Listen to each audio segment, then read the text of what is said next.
As a frontier settlement, there wasn't always hope that Cusawago would last. Given time, people, and resources, however, it became the town we know today as Meadville. But what was the path that led to this transformation?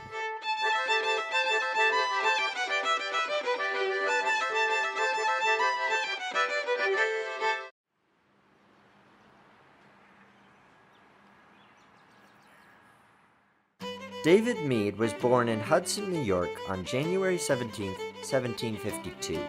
He was the eldest son of Darius and Ruth Curtis Mead of Connecticut. In 1774, he married Agnes Wilson of Northumberland County, Pennsylvania, and the couple had 9 children, of whom 5 lived to maturity. Land disputes between Pennsylvania and Connecticut forced Mead into moving to Sunbury, PA, where he operated an inn and a distillery, both of which prospered. After the Revolutionary War, they returned to land they previously owned in nearby Wyoming, PA, and used all they had accumulated to improve that property. However, disputes over who owned the property became so menacing that they were forced to flee back to Sunbury with only a meager portion of their possessions and without the money to rebuild their formerly profitable businesses. When he learned about new land opportunities in northwestern Pennsylvania, David and his brother John traveled to the area. Liking what they saw, they led a group of 9 men to the French Creek Valley in the spring of 1788 and set up camp where they built a double log cabin and planted corn. Land in the area had been previously cleared, and the building also had the advantage of being 1 day's travel by boat from the nearby Fort Franklin. The men traveled back east to return to their families, with David and John bringing their families west once more for the winter. This settlement was first known as Cusawago. A few new settlers arrived in 1789, including David's parents. David's wife Agnes gave birth to a baby named Sarah, who became the first child of European descent born in what is now Crawford County. That year, David built a sawmill down near the creek in a deep ravine. He eventually expanded this to add a grist mill, which is a mill for grinding grain. This was to continue attracting settlers, since encouraging growth ensured the very survival of this settlement. Trouble wasn't far away, though. While some of the neighboring Native American tribes, such as the Iroquois and Lenape, were friendly, others proved to be hostile. Fighting began in 1791, when a settler was killed while trying to plant corn. The settlers all fled to Fort Franklin, where David's father was later killed. In 1792, with help from the fort, David returned to Cusawago and built a stockade around his compound. Later that fall, a blockhouse was added, which projected over French Creek, built with the help of men sent up from the fort. These measures slowed the number of settlers leaving, and may even have encouraged others to come. All field work was done only by armed parties to guarantee their safety. Despite a treaty ending the Northwest Indian War in 1794, no settlers moved west of French Creek until 1795. This was also the year that Meadville completed its first school, with 12 students beginning their education led by teacher Janet Finney. Unfortunately for David, even these 2 years of easing tensions had been difficult. In 1794, his mother's death was the first natural death in the settlement, and his wife Agnes passed away the following year during childbirth. His fortunes improved the following year, however.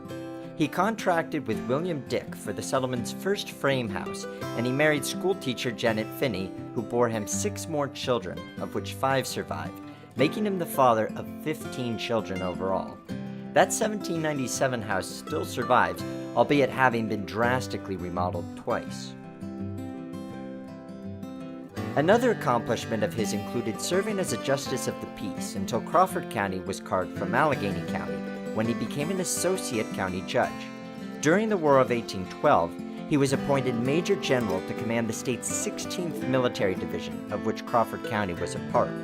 During the war, he responded to Oliver Hazard Perry's call for support in creating a fleet of ships at Presque Isle to face the British fleet, resulting in victory during the Battle of Lake Erie.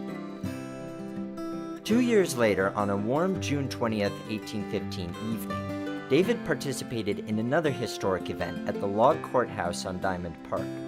Timothy Alden met with the town's leaders and David to found Allegheny College. Though this would be his last involvement in a major community milestone, it was an appropriate climax for one who, ever since 1798, had fostered and generously contributed to making education accessible to the area's settlers. David Mead passed away on August 23, 1816, at the age of 65.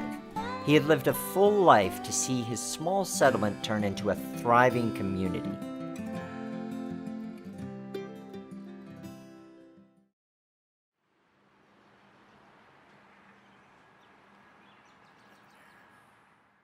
Before settlers moved into northwestern Pennsylvania, almost the entire area was covered with forests, with only a few cabins or cleared plots of land.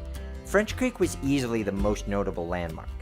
These forests were full of deer, wild turkey, rabbits, bears, wolves, lynx or wildcats, beaver, raccoons, foxes, and rattlesnakes.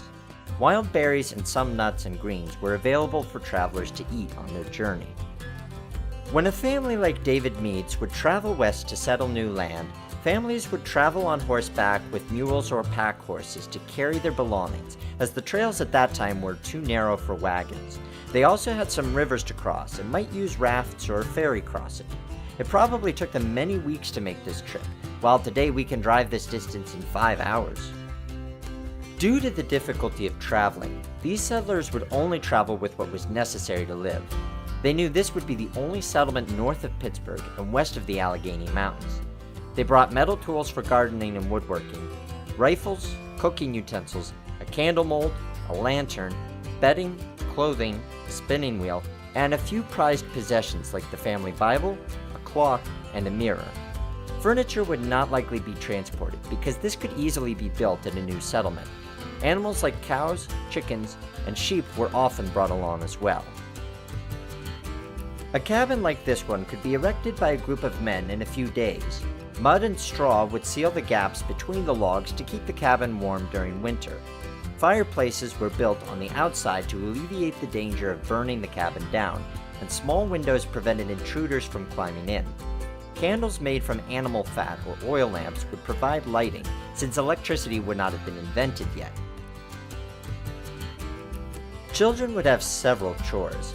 Boys chopped and carried wood, prepared the fields for gardening, carried water from the creek to the cabin, and helped their fathers to fish and shoot game.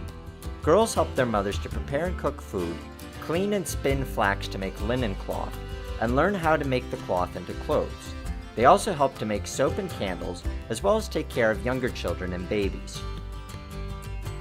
Meals consisted of a lot of corn, consumed both as corn mush as well as cornbread, which was sometimes called journey cakes. Families would raise some vegetables that they could store in the ground for winter use. They would have fish from the creeks and deer, rabbits, and turkey to hunt. Their cows would give them milk, and they could then make butter. Honey and maple were used for sweetening food, and nuts and berries provided additional variety.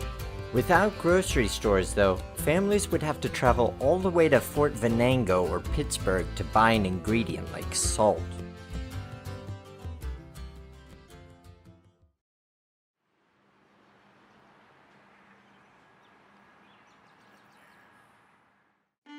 Meadville was founded in 1788. The area was rough frontier and had no school for several years. The first school teacher, a young woman named Jeanette Finney, arrived in 1794 just as winter was coming on. The school hadn't yet been built, so she found an empty cabin near French Creek and moved into it. Now, that cabin had been built earlier that year by a settler named William Gill. He raised corn there over the summer and then went to Pittsburgh in the fall to get supplies and bring his family back. Severe winter weather came early, though, so Gill wasn't able to return until the following spring. Jeanette Finney met him at the door with a rifle in her hands. She told him that she had claimed that land through squatters' rights, and that if he didn't leave, she'd put a bullet through him. Mr. Gill decided to abandon his claim and settle further up French Creek. Jeanette opened the first school later that spring. It was a log cabin on 2nd Street, which is called Market Street today. Around that time, David Mead's wife, Agnes, died. It seems that Miss Finney could woo as well as teach and shoot. for she and David were married in 1797. They went on to have 6 children. Their daughter, Maria, eventually inherited the old squatter cabin, and, in a strange twist of fate, she married one of William Gill's sons, thus ending the old land dispute for good. Let's imagine now what that early school was like. The cabin could have had wooden pegs on the walls for students to hang on their coats and their lunch pails, and rough wooden benches for them to sit on. The windows were openings covered with oiled paper that let in sunlight and kept out the insects. Heat came from a wood stove and water from a bucket. The older scholars were expected to chop wood for the stove, fill the water buckets, and keep the schoolroom tidy, as well as help the younger children with their lessons. There were very few books on the frontier, so most studying involved repeating lessons over and over out loud.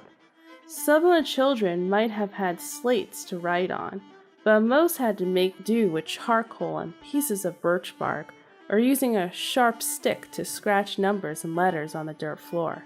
The day's lessons always began with a long chapter from the Bible. Students would be called up individually to recite and were expected to begin with a bow. Typically, each child would be asked to recite a lesson about 4 times a day. The rest of the time, the students were required to sit up very straight and study their lessons aloud. Anyone who slouched or fidgeted was punished with a tawse, a leather strap with a slit on one end and a wooden handle on the other. 10 to 12 whippings a day would not have been uncommon. In 1988, 2 centuries after David Mead's original settlement began, a group of people worked to construct this log cabin for what became known as Kenneth A. Beer's Bicentennial Park. Like the original cabin, it was built with nearby trees by only 9 men, led by Ken, who was the city's engineer at the time. However, it was built a little differently. Instead of the mud and straw to serve as chinking between the logs that David and his men would have used, Ken and his men used cement. Also, you'll note the metal roof on the cabin today does a much better job of keeping the rain out than the original wood-shake shingles, which you can still see above you. The goal was to commemorate the town's founding to serve as an enduring place for residents to come to understand where their town came from. While an original log cabin of the day would not have lasted more than several years, the work of these men stands as a monument to the tenacity and energy of the original settlers of Meadville.